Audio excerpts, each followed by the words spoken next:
Koro nomiwa dweche gine ne wigi adek. Koro wadhi wigi adek ni wayudo koko luongwa wandiko ne penje ni to mane iwachonwa ni idhi timo consultation eri ang'a dhi mbele. Koro noluongwa bura machielo tarik 6 dwe ni.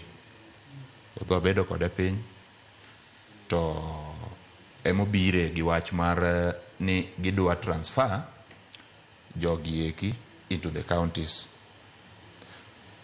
Koro kanowache gima nowachonwa e burano nopogore gi gima ne gidhi gikete press.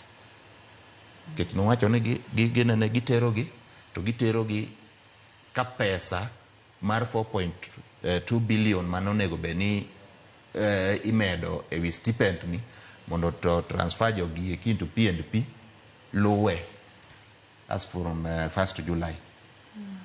Koro gin kapok wawuok ta kanyero wayudo ka gisegolo wach ne ofwambo gi keyo maun oketo gi kanyero to giloko gi chachande ni payroll gi transfer to gidhi transfer gi stipend mane ok wawinjore. Owinyo miyo wachandruok sana sawa gi jowa ma UHC.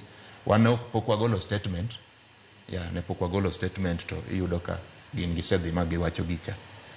Koro ng'eno dhi kelo chwanyruok kindwa nikech koro jo UHC neno ni kagima wausogi. But ne ok wausogi. Wan watiyo gi gima ne wawacho e mesa.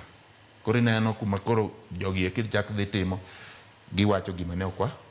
Koro kanye manwachich ni to ang'a dhi mbele ka.